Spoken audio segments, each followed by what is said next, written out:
హిందువులు జరుపుకునే అతి ముఖ్యమైన పండుగల్లో విజయదశమి ఒకటి. దసరా పండుగని విజయదశమిగా పిలుస్తాం. ఈరోజు అంటే విజయదశమి రోజు విజయ ముహూర్తమని ఒక అద్భుత ముహూర్తం ఉందని స్కాంద పురాణం వివరించింది.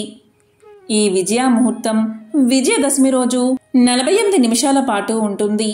అంటే 2 గడియలు. ఒక గడియ అంటే 24 నిమిషాలు, 2 గడియలు అంటే 48 నిమిషాలు అని అర్థం. ఈ విజయ ముహూర్తానికి ఎంత శక్తి ఉందో తెలిస్తే మీరు ఖచ్చితంగా ఆశ్చర్యపోతారు. ఈ విజయ ముహూర్తం దసరా రోజు 48 నిమిషాల పాటు ఉంటుంది. ఈ 48 నిమిషాల కాలంలో మీరు ఏ పని మొదలుపెట్టినా చేపట్టినా అది తప్పకుండా విజయాన్ని సాధిస్తుంది. విజయదశమి రోజు మీరు విజయ ముహూర్తంలో ముఖ్యమైన పనిని ప్రారంభిస్తే జీవితంలో మీకు విజయం, అదృష్టం లభిస్తాయి. విజయదశమి అంటే దసరాకు ఒక ప్రత్యేకత ఉంది. ఈరోజు విజయ అనే ముహూర్తం ఉంటుంది. ఈ ముహూర్తం గురించి మహాశివుడే పార్వతీదేవికి వివరించినట్లు స్కాంద పురాణంలో ఉంది. ఈ అద్భుత ముహూర్తానికి ఉన్న ప్రత్యేకత ఏంటి అంటే ఈ విజయ ముహూర్తంలో ఎవరైనా సరే ఏ ముఖ్యమైన పనిని ప్రారంభించినా ఆ సంవత్సరం మొత్తము కూడా అన్ని రకాలుగా విజయాలే లభిస్తాయి.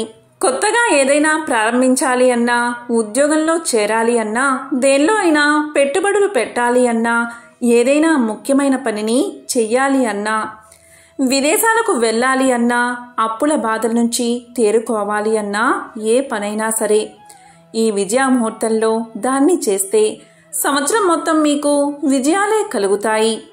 అందుకే పురాణాల ప్రకారం ఈ విజయ ముహూర్తానికి తిథి, వార, నక్షత్ర, యోగ కరణాలతో సంబంధం లేకుండా, రాహుకాలం, దుర్ముహూర్తంతో సంబంధం లేకుండా ఈ విజయ ముహూర్తంలో ఉన్నప్పుడు ఎవరైతే వారి యొక్క జీవితంలో ముఖ్యమైన పనిని చేస్తారో వారికి జీవితంలో తిరుగే ఉండదు.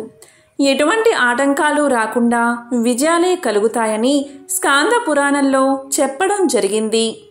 ఈ విజయ ముహూర్తం అనాది కాలం నుంచి నేటి వరకు ఎందరికో విజయాలను ప్రసాదించిన ముహూర్తం.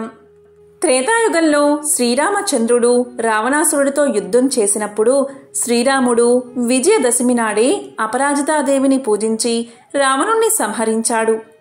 ఇక ద్వాపర యుగంలో పాండవులు సైతం దసరా నాడు తమ అజ్ఞాతవాసం అయిపోయిన తర్వాత తమ ఆయుధాలను జమ్మి చెట్టు పైనుంచి తీసుకుని భారత యుద్ధానికి సిద్ధమైన రోజు కూడా ఇదే. అదేవిధంగా దేవ దానవులు పాల సముద్ర మదనంలో అమృతం లభించింది ఈ దశమి నాడే. అలాంటి పవిత్రమైన, చాలా శక్తివంతమైన ఈ రోజున ఏ పని ప్రారంభించినా తప్పక విజయాన్ని సాధిస్తారు. ఆశ్వయుజ శుక్ల దశమి నాటి సాయం సంధ్యా సమయాన్నే విజయకాలము అంటారు. అది సర్వకార్య సాధకమైన సమయం. ఆ దశమి దినం శ్రవణ నక్షత్రంతో కలిసి ఉండాలన్నది పెద్దల నిర్ణయం. శ్రవణ నక్షత్రంతో కలిసిన ఆశ్వయుజ దశమికే విజయ అనే సంకేతం ఉంది. అందుకే దీనికి విజయదశమి అనే పేరు వచ్చింది. ఒకసారి శ్రీకృష్ణుడు ధర్మరాజుతో ఇలా చెప్తాడు, ధర్మరాజా, ఈరోజే విజయదశమి. మీరు మీ ఆయుధాలను తీసుకుని ఈ విజయ ముహూర్తంలో యుద్ధానికి సిద్ధం కండి. మీకు తప్పకుండా విజయం కలుగుతుందని చెప్పగానే ఆ విధంగా పాండవులు ఈ విజయదశమి రోజే తమ ఆయుధాలను ధరించి కౌరవులపై యుద్ధం చేసి విజయాన్ని సాధించారు. ఈరోజు ఎవరైతే ఈ విజయ ముహూర్తంలో ముఖ్యమైన పనిని ప్రారంభిస్తారో వారికి ఆ అపరాజితాదేవి యొక్క అనుగ్రహం కలుగుతుంది, విజయాలు కలుగుతాయి. కాబట్టి మీరు మీ జీవితంలో ఎంతో ముఖ్యమైన పని ఉంటే, అంటే ఉద్యోగం కోసమైనా, ధనాదాయం కోసమైనా, వ్యాపారాన్ని ప్రారంభించడానికైనా, ఉన్నత చదువులకైనా, గవర్నమెంట్ ఉద్యోగానికైనా, ఏదైనా సరే ఈ విజయదశమి రోజు విజయ ముహూర్తంలో అంటే ఈ 48 నిమిషాల కాలంలో ప్రారంభించండి. ఆ పని తప్పకుండా విజయాన్ని సాధిస్తుంది. పూర్వం మహర్షులు ఏదైనా అత్యంత ముఖ్యమైన పనిని, యజ్ఞాలను ఈ విజయ ముహూర్తంలో చేసి ఎన్నో విజయాలు సాధించినట్లు మన పురాణాలు చెబుతున్నాయి. నేటి ఆధునిక కాలంలో కూడా ఈ దసరా రోజు, ఈ అద్భుత సమయంలో, ఈ విజయ ముహూర్త సమయం కోసం ప్రజలు ఎదురు చూస్తారు. ఈ ముహూర్తానికి అంతటి శక్తి ఉంది. మరి ఈ సంవత్సరం అంటే 2023వ సంవత్సరం విజయ ముహూర్తం ఏ సమయంలో వచ్చిందో ఇప్పుడు తెలుసుకుందాం.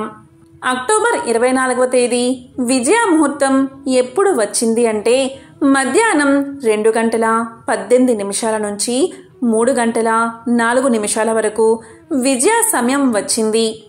ఈ సమయంలో ఏ పనిని ప్రారంభించినా అది తప్పకుండా విజయాన్ని సాధిస్తుంది. విజయదశమి రోజు ఆయుధ పూజను కూడా చాలామంది చేస్తారు.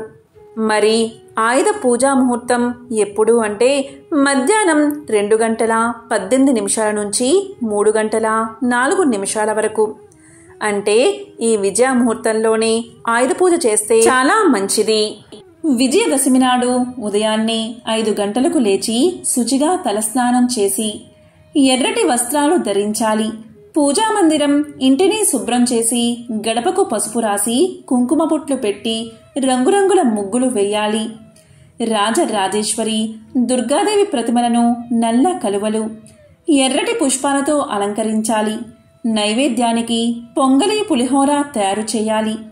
దీపారాధనకు 9 ఒత్తులతో కూడిన నువ్వుల దీపాన్ని సిద్ధం చేసుకోవాలి.